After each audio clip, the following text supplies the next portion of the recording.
श्री कृष्णा। राधे राधे। मेरी सभी कार्तिक नहाने वाली बहनों को कार्तिक के दूसरे दिवस की हार्दिक शुभकामनाएं।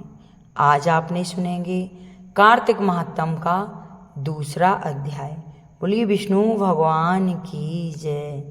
कथा प्रारंभ करने से पहले मेरी सभी माता बहनों से अनुरोध है कि कमेंट बॉक्स में जय विष्णु भगवान की जरूर लिखें। बोलो विष्णु भगवान की जय। सिमरन चरण गुरुदेव के, लिखूं शब्द अनूप, कृपा करें भगवान सतचित आनंद स्वरूप।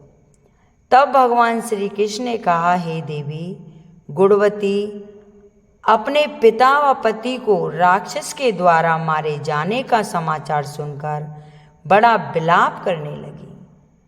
हाय नाथ, हाय पिता, मुझको त्याग कर तुम कहाँ चले गए? मैं अकेली कन्या हूँ, तुम्हारे बिना अब मैं क्या करूँगी? अब मेरे भोजन और वस्त्र आदि की व्यवस्था कौन करेगा?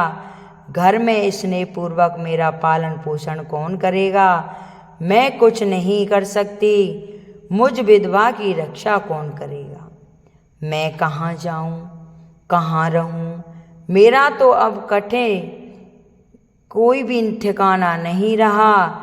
इस तरह रोती हुई बिलखती हुई गुणवती पछाड़ खाकर पृथ्वी पर गिर गई और मूर्छा हो गई तथा देर तक पड़ी रही। फिर जब होश में आई तो पूर्ववत अत्यंत करुण विलाप कर शोक सागर में डूब गई। तब कुछ संभलती तो उसे ध्यान आया कि मेरे पिता तथा पति की मृत्यु के पश्चात उनकी क्रिया करनी चाहिए जिससे उनकी गति हो सके। अतः उसने अपने पिता की सारी वस्तुएं बेच दी। उनके बेचने से जो पैसा उसे मिला उनसे अपने पिता और पति का श्राद्ध आदि किया। फिर वह उसी नगर में रहते हुए भगवान विष्णु की भक्ति में 8 पहर मगन रहने लगी। उसने जन्म से लेकर मृत्यु तक नियम पूर्वक सारी एकादशियों के व्रत किए, कार्तिक महीने में उपवास तथा व्रत किए। हे प्रिय, ये एकादशी और कार्तिक व्रत मुझको बड़े ही प्यारे हैं। मुक्ति पुत्र तथा संपत्ति को देने वाली परम पवित्र है। जो मनुष्य कार्तिक मास में जब तुला राशि पर सूर्य आता है तो सवेरे उठकर स्नान करते हैं, व्रत व उपवास करते हैं, वह मुझे बहुत ही प्यारे हैं। क्योंकि यदि वह बड़े पापी भी हों तो भी स्नान व व्रत के प्रभाव से उनको मोक्ष की प्राप्ति होती है।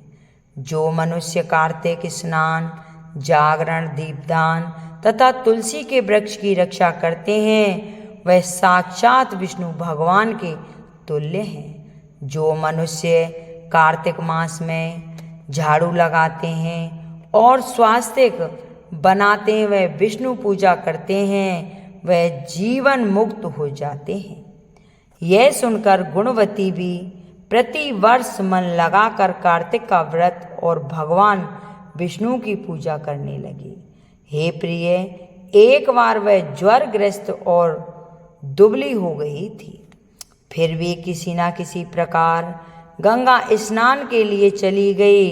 गंगा तक पहुंचती थी किंतु शीत के मारे वह बुरी तरह कांप रही थी। वह एकदम शिथिल हो गई। तब वह मेरे भगवान विष्णु के दूतों के द्वारा मेरे धाम में आई। उसके पश्चात ब्रह्मा आदि देवताओं की प्रार्थना पर जब मैंने कृष्ण अवतार लिया तो उस समय मेरे गण भी मेरे साथ आए। वह सब इस पृथ्वी पर यादव बने। तुम्हारे पिता जो कि पूर्व जन्म में देव शर्मा थे, इस समय में सत्राजित हुए। पूर्व जन्म में चंद्र शर्मा जो तुम्हारा पति था वह डाकू है। और हे भावनी, तू ही वह गुणवती है। यह कार्तिक व्रत का ही प्रभाव है जिससे कि तू मेरी अर्धांगिनी बनी है। पूर्व जन्म में तुमने मेरे मंदिर के द्वार पर तुलसी का पौधा लगाया था, वह इस तरह समय तेरे महलों के आंगन में कल्प वृक्ष के रूप में खड़ा है। तुमने जो उस जन्म में दीपदान किया था उसके कारण तुम्हारी देह सुंदर है, तुम्हारे शरीर में शोभा है और घर में साक्षात लक्ष्मी निवास करती है। तुमने चूंकि पूर्व जन्म में अपने समस्त व्रतों का फल प्राप्त पति स्वरूप में विष्णु को अर्पण किया था, उसी के प्रभाव से तुम इस समय मेरी प्रिय भावनी हुई हो। पूर्व जन्म में आजीवन तुमने जो नियम से कार्तिक मास का व्रत किया था उसका यह प्रभाव है कि मेरे और तुम्हारा कभी भी वियोग नहीं होगा। इस प्रकार जो कोई कार्तिक मास में व्रत आदि करते हैं वह मुझे तुम्हारे ही समान प्यारे हैं। वह लोग जो कि दूसरे जप तप यज्ञ दान आदि करते हैं, कार्तिक मास में किए गए व्रत के सामने उनका फल बहुत थोड़ा होता है। अर्थात कार्तिक मास के व्रतों का 16वां भाग भी नहीं है। इस तरह से सत्यभामा भगवान श्री कृष्णचंद्र जी महाराज से अपने पूर्व जन्म के पुण्य का प्रभाव सुनकर अति प्रसन्न हुई। बोलिए विष्णु भगवान की जय। अब सुनेंगे आप सूर्यदेव की कथा। एक बुढ़िया माई थी और बुढ़िया माई हर रोज सूर्य भगवान का पूजन किया करती थी। उसका नियम था कि वह पड़ोसन के घर से गोबर लाती, घर आंगन को लीपती और भोग बनाती, सूर्य भगवान को अर्पण करती और खुद स्वयं खाती। इसी तरह उसका नियम चलता रहा। पड़ोसिन को उससे जलन होने लग गई कि इसके घर में तो कोई भी नहीं है, फिर भी यह बुढ़िया माई कितनी खुश रहती है। इसके अंधन के भंडार भरे हुए हैं, सब कुछ है और मेरे घर से गोबर ले जाती है। पड़ोसिन ने जल के मारे अपनी गाय को अंदर बांध लिया। उस दिन उसे रविवार का दिन था, गोबर नहीं मिला। बुढ़िया माई अत्यंत दुखी हो गई। दुखी होकर ना तो उसे गोबर मिला तो चौका लगाया, ना ही भगवान का भोग बनाया और बुढ़िया माई रोते रोते ही सो गई। रात में स्वप्न में उसके सूर्य भगवान आए और बुढ़िया माई से कहने लगे, अरे बुढ़िया माई क्या बात है, आज ना तूने भोजन बनाया ना मुझे भोग लगाया, क्या हुआ? तो बुढ़िया माई कहने लगी कि मेरा गोबर का नेम था, मुझे आज गोबर नहीं मिला तो ना तो मैंने घर आंगन लीपा और ना ही मैंने भोग बनाया। तो सूर्य भगवान कहने लगे कि बुढ़िया माई तू चिंता मत कर, जब तू सुबह उठेगी तो तेरे आंगन में तुझे गाय बछड़ा मिलेंगे। अब तो सब बुढ़िया माई सुबह उठी तो उसने देखा कि गाय और बछड़ा बड़ा ही सुंदर आंगन में बंधे हुए हैं। बुढ़िया माई खुशी के मारे पागल हो गई, दौड़ी दौड़ी चारा लेने के लिए गई। जब बुढ़िया माई चारा लेने के लिए गई, पड़ोसन ने देखा कि रे इतने सुंदर गाय बछड़ा बंधे हुए हैं। तभी गाय ने एक सोने का गोबर किया।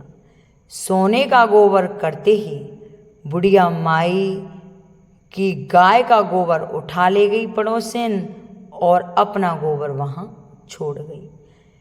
इसी तरह पड़ोसन रोज आती और सोने का गोबर उठा ले जाती, अपना गोबर वहाँ रख जाती। बुढ़िया माई को इस बात का तनिक भी भान नहीं था। बुढ़िया माई तो रोज की तरह हर रविवार अपना घर आंगन लीपती, भगवान का भोग बनाती, भोग लगाती, प्रसाद बनाकर खुद खाती। एक दिन सूर्य भगवान बोले कि यह बुढ़िया माई को तो पता भी नहीं कि इसकी गाय सोने का गोबर करती है, पड़ोसन इसका गोबर रोज ले जाती है, तो क्यों ना आज ऐसा कुछ किया जाए कि इस बुढ़िया माई को पता चल जाए कि इसकी गाय सोने का गोबर करती है। तो सूर्य भगवान ने बहुत तेज आंधी चला दी। आंधी तूफान के कारण बुढ़िया माई सोचने लगी कि मेरी गाय बछड़ाओं को ठंड लग जाएगी, इसे तो मैं इसे अंदर बांध देती हूँ। बुढ़िया माई ने गाय बछड़ाओं को अंदर बांध दिया। जब अंदर बांधा तो बुढ़िया माई ने देखा कि वो तो सोने का गोबर किया है। अब तो बुढ़िया माई और खुश हो गई। सारे उसके ठाठ होने लगे। सोने के गोबर से घर आंगन लीपती, भगवान का भोग बनाती और फिर भोजन ग्रहण करती। अब तो पड़ोसिन को और भी जलन होने लग गई। कहते हैं किसी के सुख को देखकर इंसान सुखी नहीं होता, उसके दुख को देखकर खुशी होता है। तो बुढ़िया माई जब अपनी गाय को अंदर बांधती तो पड़ोसिन ने सोचा कि इस बुढ़िया माई के पास तो कुछ भी नहीं है, राजा से इसकी शिकायत करती हूँ और राजा इस गाय को यहाँ से ले जाएगा।